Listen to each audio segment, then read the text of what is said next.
Welcome to Widowcast Podcast, where you learn how to find the strength to get through your journey and the skills to coach other widows. This is not your average grief group. This is your journey group. It just may show you the way to make something amazing come out of the emotional pain and trauma of widowhood. I'm your host, Joanne Filomena. I'm the best-selling author of Widowed and Widow Coach, and I'm a professional certified life coach. Let the healing and your personal journey begin. Welcome back, guys.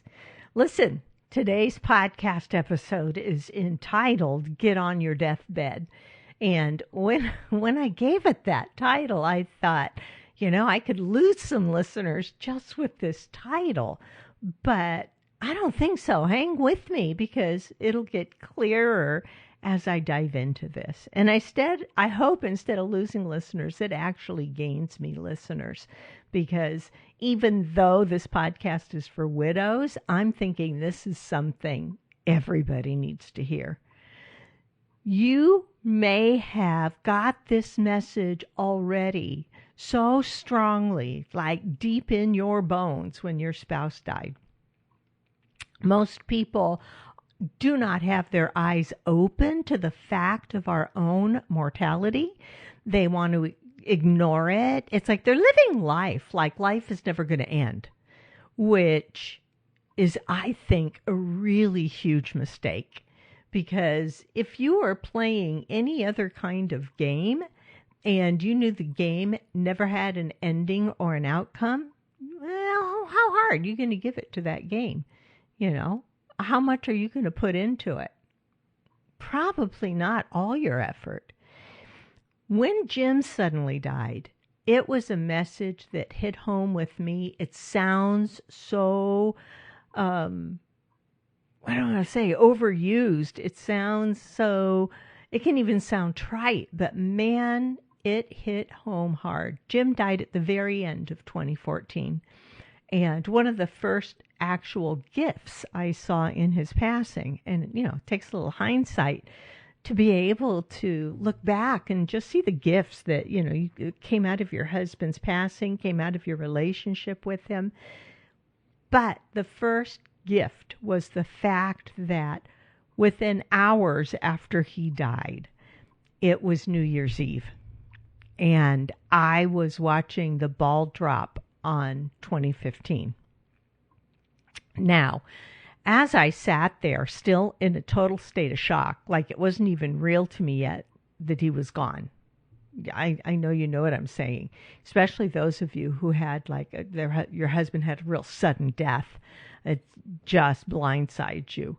But I'm watching the ball drop and I'm thinking, wow, I sure didn't expect to bring in 2015 this way. Without him. And then my brain kind of reflected back to a year ago when he and I were watching the ball drop together. And I thought to myself, wow, he had no way to know that 2014 was going to literally be the last year of his life. It was his last year to live. But he couldn't know that. And, I made the next mental leap, which was, I wonder if he knew on New Year's Eve last year, would he have done anything differently? Would he have wanted anything differently? And I kind of chuckled to myself because, you know what? My husband was the kind of man that just kind of went out and took life by the horns. He would always just go for whatever he wanted. Nothing really held him back. I used to call him a spoiled brat because he would just, pick up anything he wanted to use of mine. He wouldn't even ask about it. He would just assume that thing was in the world for his use. It was kind of the way he was. So yeah, he just kind of lived life on his own terms. And, what other people thought never held him back. Not one bit. So I kind of chuckled to myself because I thought, no, not Jim. He would, he was already like living every day to the fullest. But then it struck me, and this is what I knew to my bones. 2015 could be my last year to live. Right? Jim didn't know. I can't know either. I can't know that I'm not going to die at the end of 2015, was my thought. And then I thought, oh, I need to live this year the way Jim lived. Right? It felt like not just what I had to do for me, it also felt like something I had to do for Jim, almost like a legacy. I know if you're a widow, you know what I'm talking about. So, yeah, and I just sat there, goosebumps, and vowed that I was going to live the year of 2015 like it was my last year to live. I literally got on my own deathbed ahead of time. It sounds weird, but it's true, because the whole sense of mortality just really seeped in. It's like we truly never know. I mean, we go through life knowing that. We go through life thinking, oh yeah, we never know when we're going to die. But we don't really own it. It is not something that really sinks in until you have an event like that. So, but I think it can sink in for everybody, whether they've suffered a significant loss or not. Because if you can lay down and clearly imagine yourself lying on your deathbed and kind of assessing all the feelings around dying and saying goodbye and any regrets that you have, anything you wish you had done differently. If you were given a pardon and you could come back up off your deathbed, how would you choose to live your life? That's the real message there in Get on Your Deathbed. So many people tell me, like, Joanne, you're a life coach, so how do I get motivated for something? Coach me into being motivated. And in my mind, I think the fastest way I could coach you into being motivated is to threaten to kill you right now, which sounds terrible. I'm not a killer, you guys. But you know what I mean? It's like, if you want to be motivated to do something differently in your life, get on your deathbed. Get on your deathbed and start looking back at your life, because that's where the real motivation is. I, for a while there, was really listening to everything I could find by Gary Vaynerchuk. Now, you might immediately pause me and go Google Gary Vaynerchuk, because I know some of my listeners, if I mention a book or somebody, you go look it up right away. But listen, Gary Vaynerchuk mostly speaks to young people about succeeding in life. He really tailors all of his marketing and his podcast and his videos to the 20-something crowd, and even to kids that are in their teens. He's kind of amazing. At first, you might find him offensive, because I don't know if he still does, but he had this incredible potty mouth, which I don't mind at all. I'm perfectly fine with hearing that. But I think part of that, too, was this is how you get these young dudes to listen to you for reals, and he would do that. But anyway, one of the things I heard Gary talking about was when somebody said, Gary, how do you get motivated? Because you are like the most motivated up person on the planet. And he would say, I wake up in the morning and pretend my brother died. And, the interviewer is like gobsmacked silent. They don't know what to say, right? And then he goes on to explain. He's like, if I wake up and I pretend my brother died, or I pretend my parents have just died, it makes me see really clearly what I need to be doing with my life. It makes me see really clearly how short our time here can be, and how important it is to just go out there and do the things you're meant to do, and do it right now. So, this is his version of getting on his deathbed, is getting up in the morning, meditating, and, visualizing that. Not, I hope he's not visualizing it, because I do believe in the power of visualization. But meditating and thinking around somebody who is really dear to him in life dies, and it puts things in focus, right? It snaps it in focus. So for anybody out there, especially people who are not widowed, go tell them. Widows, go tell them, because most of you know that pretending you aren't going to die is detrimental to your enjoyment of life. Let me say that again. I think that's really important. Pretending you aren't ever going to die, or, well, I'm going to die someday, some long off, distant future that I just can't even imagine. Pretending you aren't going to die is detrimental to your enjoyment of life right now. It is. That's the way that I began. Like, I feel like I just want to suck the marrow out of life. You know, that first year when I vowed, I was living 2015 like it was my last year on the planet. I had taken a new corporate job, and I was just so grateful for that new corporate job, because after Jim passed away, there was none of his retirement income continued on. There were no spouse benefits there. And so I was just thankful for the new corporate job, because it's like, yeah, income, a paycheck, right? It wasn't even enough for me to really live on, but it was better than no money. Right? It's better than no money. So I took this corporate job, and it started out awesome. I know I've talked about this on the podcast before. And then it got kind of really ugly. And the people I was working for were not really good people. It was a bad situation. And it took me about 6 months to even wake up to this, to what I was doing to myself, because I was still in that state of shock after Jim dying. The first 6 months as a widow, I mean, you are in such a fog, it's like you're halfway out of body, right?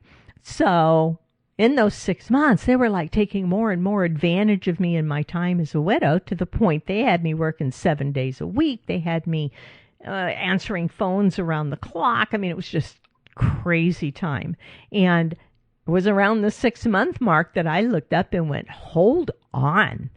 If this is my last year to live, I sure as heck don't want to spend it like this. What am I doing? I've just wasted 6 months of my last year left to live being miserable. Oh my gosh. I mean, I was like shocked. I couldn't believe it when it hit me. And I tell you, that next Monday morning, I quit that morning. Like now, like just no ifs, ands, or buts. The CEO said, I don't even get a 2 weeks notice.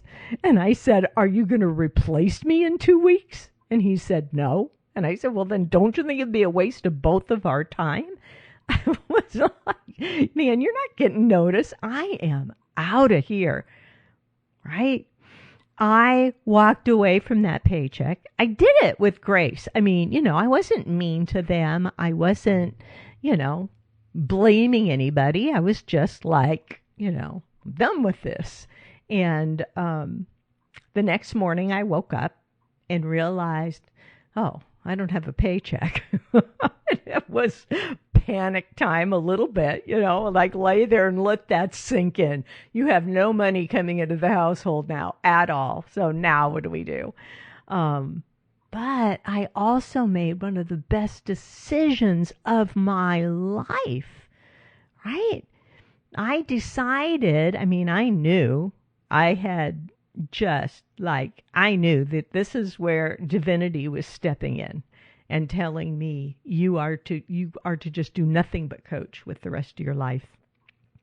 I had always been a coach in the corporate setting, and it's what allowed me to advance so well in corporate America, is the fact that I could coach the people working under me. I could coach the people around me.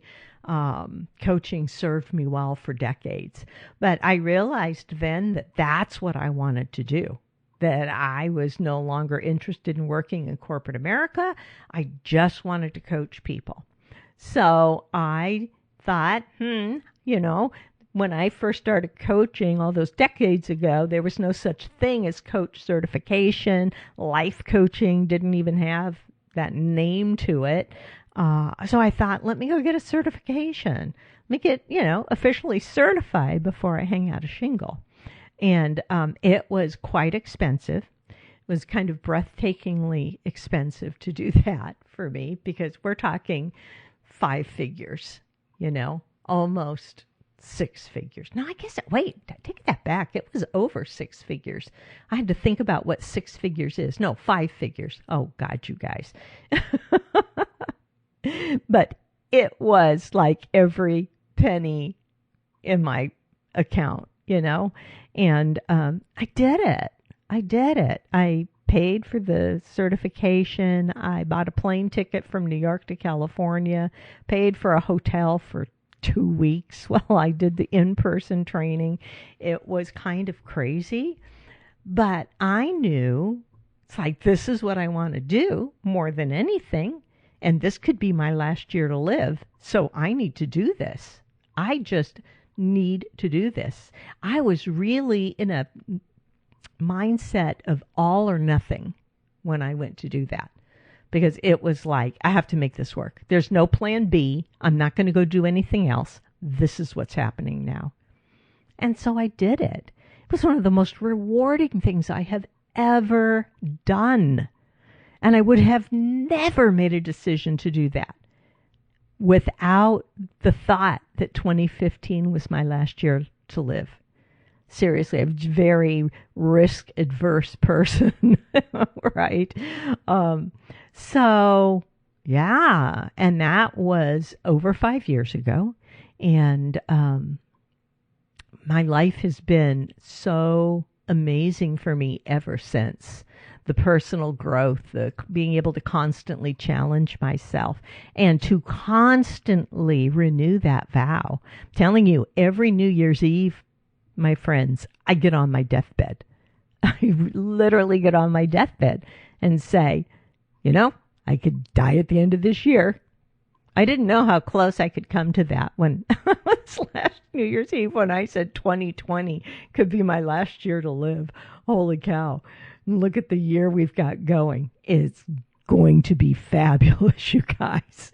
We're going to hit this second half of the year, and it's going to be fabulous. So, I have literally renewed that vow every New Year's Eve to say, gotta live the next year like it's my last year, because it could well be. I could get to the end of that year and take my last breath. So when you look at life that way, you stop caring so much about what other people think of you. It's not so much you don't care what other people think, but you stop trying to make an impression. You don't people please anymore, because you're like, no, let me be really truthful about this. Somebody says, hey, you want to go do this? I'm like, no, don't want to do that. Have fun. Have fun. I ain't coming.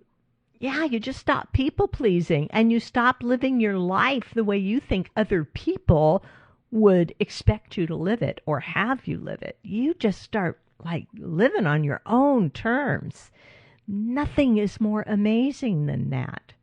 And the amazing part of doing this is, after the loss of my husband, I felt really insecure financially about being on my own, all that fear and all that insecurity. And it was almost 2 years after he died when all of a sudden I had that month where my business did well, I was doing great, and I just sat down and looked at that and thought, oh my gosh, all this is working for me. I'm going to be okay. I am okay. I can support myself no matter what. I'm not depending on somebody else for things anymore. I am able to just do this for me. It's an amazing feeling to do that. So when you decide that you are going to start living your life on your terms and for exactly what you want, if you decide you're going to live the year like it's your last year to live, here's the thing. You can kind of take stock of where you are and think about who it is you want to be, right? Think about who it is you want to be instead. Like, you're still going to be you, but like, how do you want to be? You can begin to create a vision of yourself. Like, I'm going to take 20 pounds off. I'm going to eat healthier. I'm going to make sure I have time just for me. I'm not going to work for anybody, like 70, 90 hours a week again, ever again. You can kind of take stock and create the vision of who you want to become. And then here's the secret, you guys. Once you have that vision of who you want to be really clearly, you begin to live into it like you are already that. That's how you become that. It's not like, oh, well, when I can make this much money a month, then I can be the person who has that. No, you have to be the person who has that before you can make that much money a month. You have to be the person who is thinner before you lose the weight. We think, oh, if I slim down, if I take 40 pounds off, I'm going to be a whole new person. This is how my life's going to be if I'm 40 pounds lighter. Yeah, get a real vivid vision of that, because that's who you need to start being now. Otherwise, you don't lose those 40 pounds and keep it off. You have to become her first before you can do it. You have to be the person who can lose 40 pounds. I learned this from reading about Arnold Schwarzenegger, believe it or not. Remember Arnold Schwarzenegger, before he was a governor in California, before he was a TV actor, he was a bodybuilder, like champion bodybuilder. And he talked about the process he used in bodybuilding, right? He said, I would create the vision of who I wanted to be, and then I would start living that me as if I were already there. Right? This is how he went through creating his life. This is how he became a champion bodybuilder. This is how he knew that he could become a Hollywood movie star. There was an interviewer who asked him, what's next? You're retiring from bodybuilding. What's next? And he said, I'm going to be the #1 box office star. Right? I'm going to be the #1 Hollywood draw. And the interviewer was like, okay. Right? But he was. When you think about Arnold's movies and how they sold, it's amazing. But that was his secret. And how do you go from being the Terminator to becoming the governor of California? Like, what? He just repeated the process. He just has that stuff on repeat. He was like, this is what I want to do next. I'm concerned about my community, and I want to start serving in the public that way. So he created the vision of who Arnold Schwarzenegger was going to be as a politician and stepped into that image, began living as if. So, my friends, you can do this too. You can create your vision. You just make it up. Just make it up, right?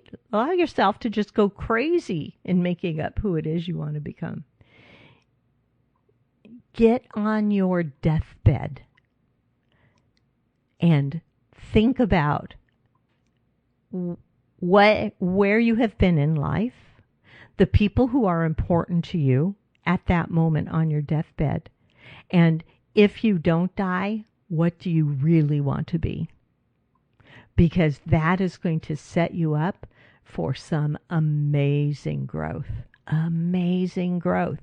It's going to make you so appreciative of what you have right now. Right? people talk about gratitude all the time. It's not about writing in a journal saying, I'm grateful for blah, blah, blah. I'm grateful for blah, blah, blah. We could all do that. Like, I'm grateful for my house. I'm grateful for where I live. I'm grateful for my business. It's when you feel it. When you're laying on your deathbed looking back, you feel the gratitude for the things that you've had. And then when you get up off your deathbed and you look out a window and see planet Earth out there still waiting for you, your heart feels with gratitude. It's like, wow, thank you. I've got another day on this planet. I'm not on my deathbed after all. I can go out there and do something amazing. That's when you really feel the gratitude, and that changes you too. So, my friends, I know if you're a new widow, this may be a tough one to listen to, and I do apologize for that. I know that as I go forward in these podcasts, I really kind of drill down deeper and deeper as time goes on.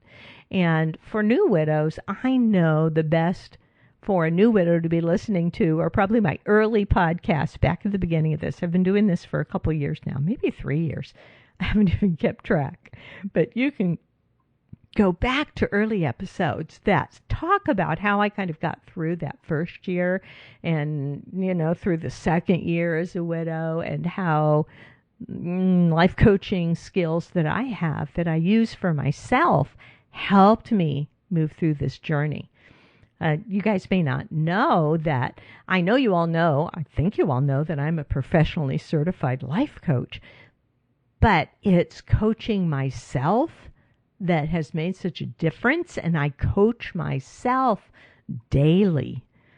Right? I teach my widow coaches that I train and certify to work with other widows and help them. I also train them about self-coaching. It's like, this is how you continue to grow. So get on your deathbed. Think about what it is that you would do with your life. What would you do with your life if you were only going to live another year? And then start to step into that for yourself. It's the best gift you can give yourself. And that's where you find motivation, truly. So get out there. Enjoy this planet. I've told you guys for 150 times, I think, on this podcast now. Get out there and find some joy in your day. And I'll talk to you guys again soon. Bye.